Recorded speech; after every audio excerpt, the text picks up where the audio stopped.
निगम कल्पतरोर्गलितं फलं सुखमुखाद अमृतं द्रवसंयुगम् पिबत भागवतं रसमालयं मुहुरहो रसिका भूमि भावुका। निगम कहते हैं वेद रूपी कल्प वृक्ष को। नितराम तमयति ओदयति सनिगमो वेदः। यह भागवत क्या है? वेद रूपी कल्प वृक्ष का परिपक्व फल है। नितराम तमयति सनिगमो वेदः। जैसे खारे जल, समुद्र का जल न पीने योग्य, न नहाने योग्य, न स्नान करने योग्य। लोग समुद्र में स्नान करने के बाद भी होटल में या जहां ठहरते हैं वहां आके स्नान करते हैं। पीने योग्य है? पी नहीं सकते, इतना खारा होता है। आचमन करने योग्य होता है।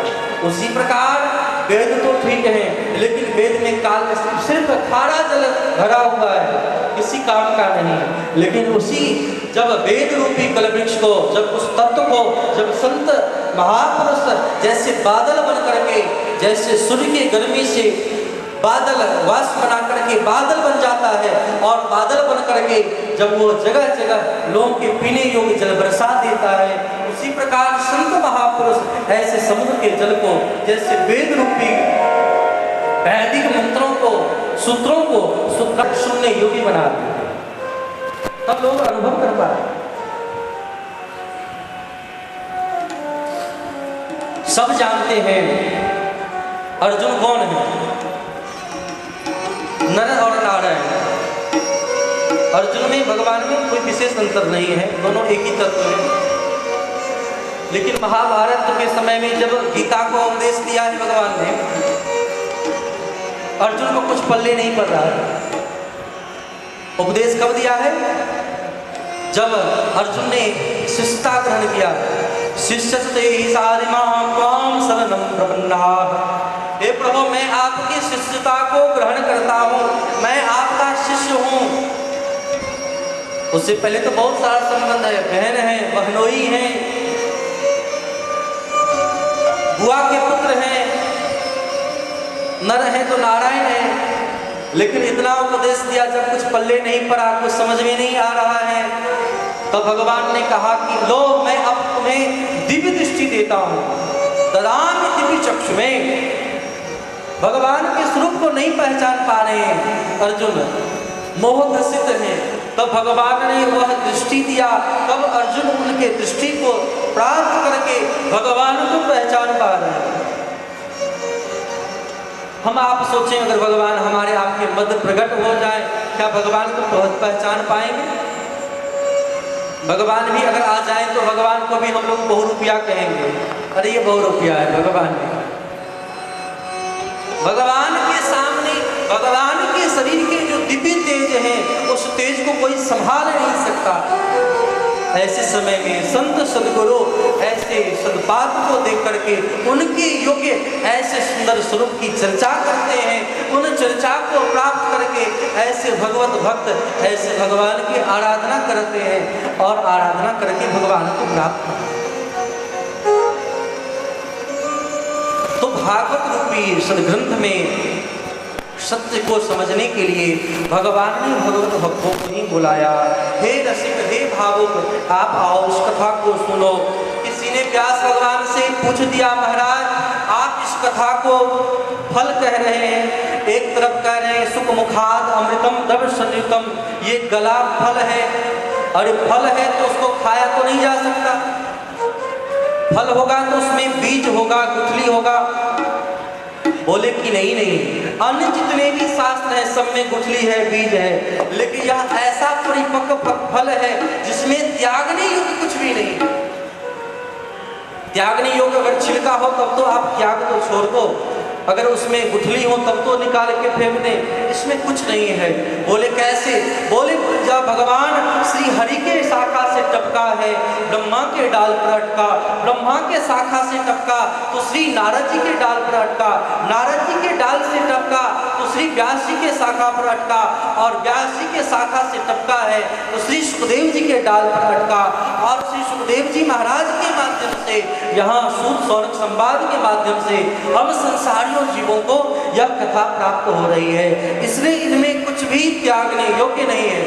शिष्य प्रशिष्टि सेवावतरणों, यह शिष्य परंपरा से एक दूसरे को आज तक प्राप्त हो रहा है, इसलिए इनको आप पान करो। महाराज किसे पिला रहे हैं? तो दो को नाम दिया, हे रसिक हे भाव, रसिका भाव, हे रसिक हे भाव, आप पियो। कब कब पिए? बोलियम आलयम मुहुरहो, अरे हमेशा पियो। कब पियो? जब प्यास लगे। अगर प्यासा कोई व्यक्ति होता है तो जल का महत्व समझता है। वो यह नहीं देखता कि कौन पिला रहा है, कहाँ पिला रहा है, मुझे निमंत्रण मिला कि नहीं, कार्ड मिला कि नहीं, बुलाया गया कि नहीं, यह नहीं देखता। जो रसिक होते हैं, जो भावुक होते हैं, वे प्रेमी होते हैं, वो तो भागे भागे आते हैं कि कथा हमारा छूट न जाए।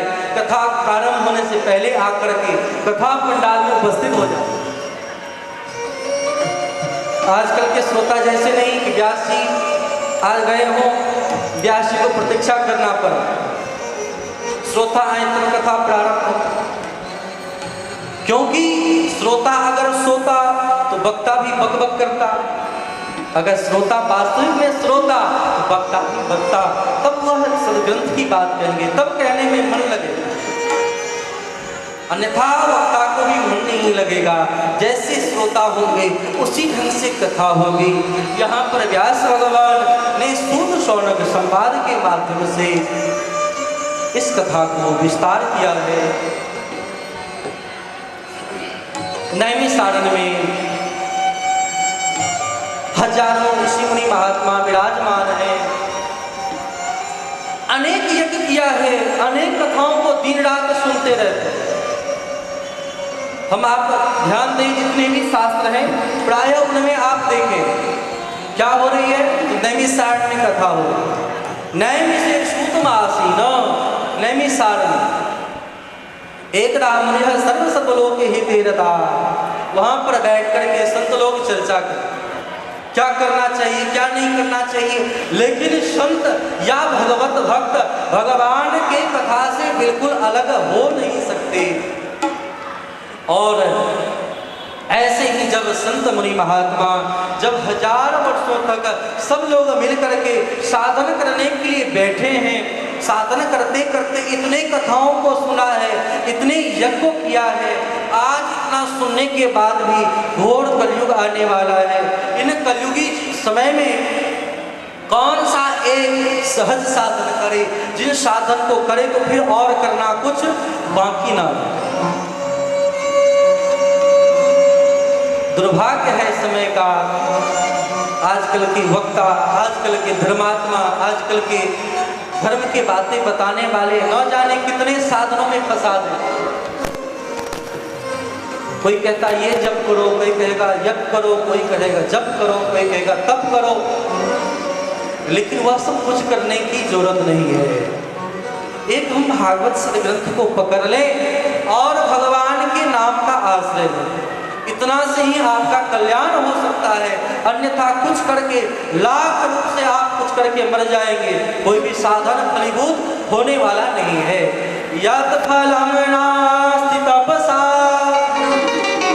न योगेन समाधिना तत्फलं लभते सम्यक् करोगे सब कीर्तना। केवल और केवल भगवान के नाम संकीर्तन ही आपका कल्याण करा सकता है। अन्य कोई साधन ऐसा इस समय नहीं बना। जैसे कोई व्यक्ति अगर दुखी हो, कोई बात हो, कोई चर्चा हो, ऐसे समय में लोग कहाँ जाते हैं? दवा लेने। मेडिकल के दुकान में जितनी दवा है सब काम की ही दवा है।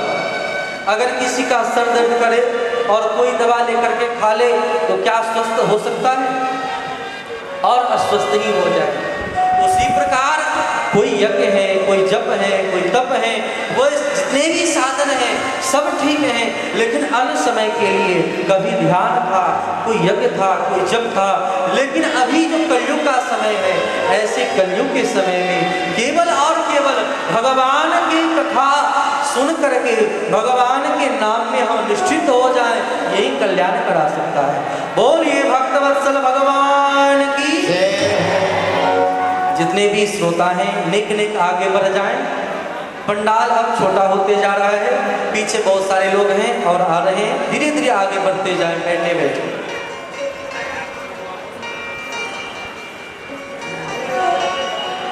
भक्त लोग वापस हो रहे हैं, व्यवस्था आगे इधर उधर करें, सब लोग धीरे धीरे आगे हो जाएं।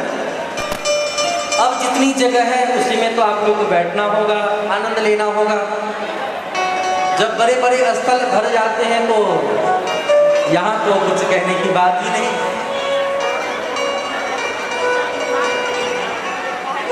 शोरगुल नहीं, आपस में बातचीत ना करें।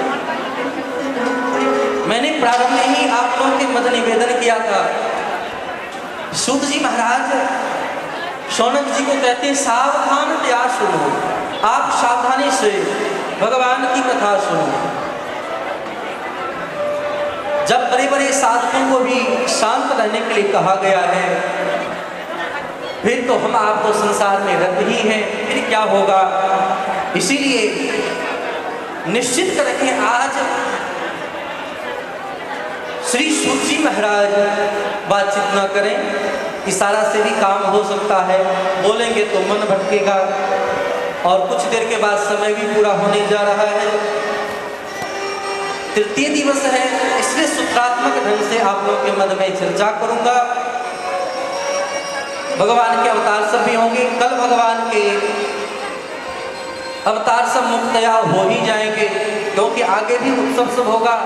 कल भगवान के नरसिंहावतार, वामनावतार, हरि अवतार, भगवान के रामावतार और भगवान कृष्ण के बाल्यावस्था यानी अवतरण कल ही हो जाएगा।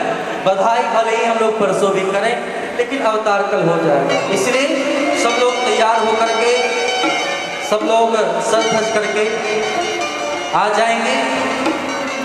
कथा पंडाल को भी खूब सजाएं, खूब सजाएं और भगवान की लीला का हम लोग आनंद लेंगे। क्योंकि भगवान कब आते हैं? जब घर तैयार है।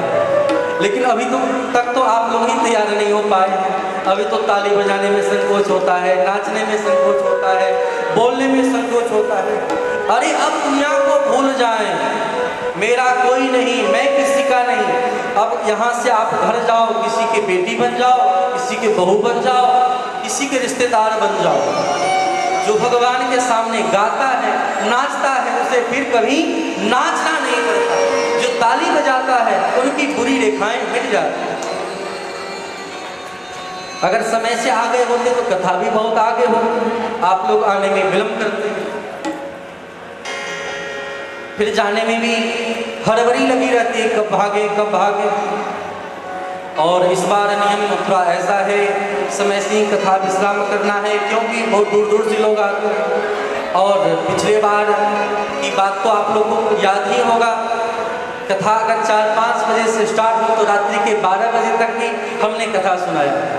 और हमारे ऐसे बहुत सारे श्रोता हैं जहाँ कहीं भी अगर हमारी कथा सुने हो, उन्हें पता है कि रात्रि के 1:30 बजे 2-2 बजे रात तक कथा हुई।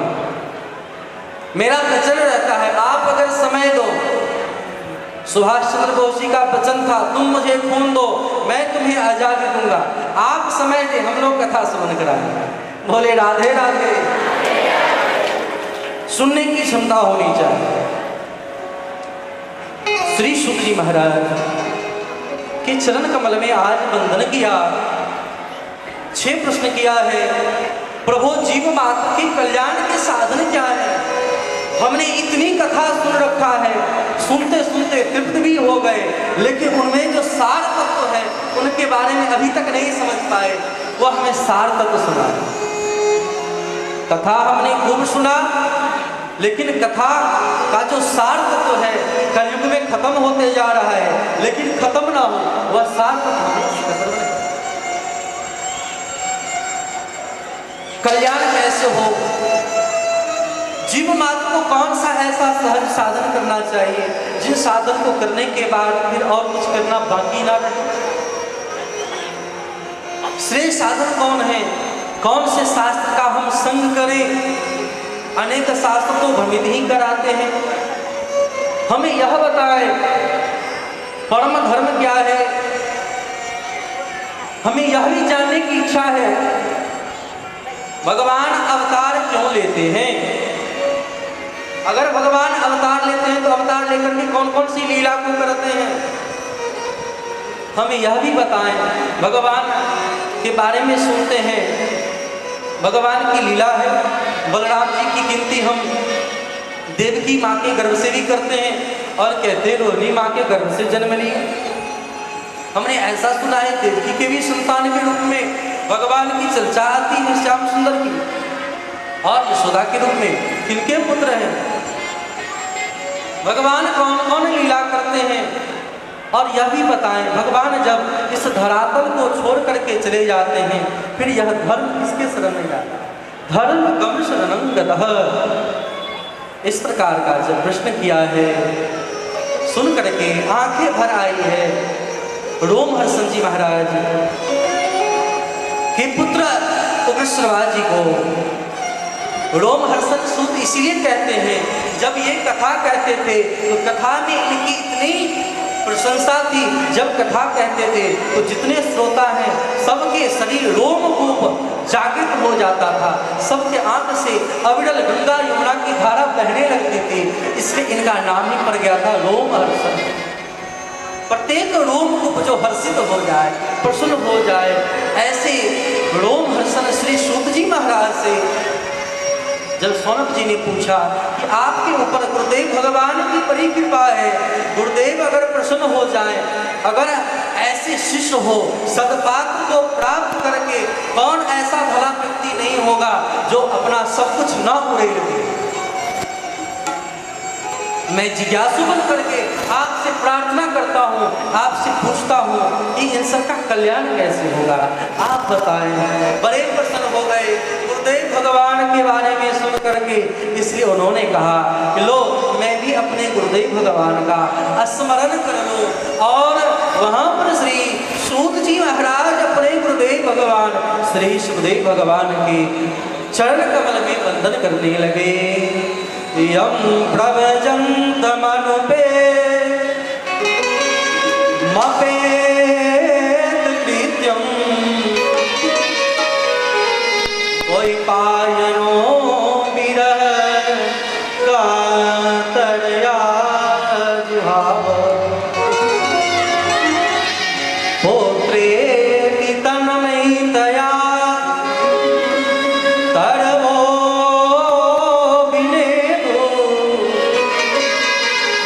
तम सर्वभूत हृदयं मुनिमान। ऐसे श्री व्यास भगवान जो भगवान के ही अवतार हैं, ऐसे भगवान के अवतार व्यास जी महाराज जब सुखदेव जी को देखते हैं माँ के उदर में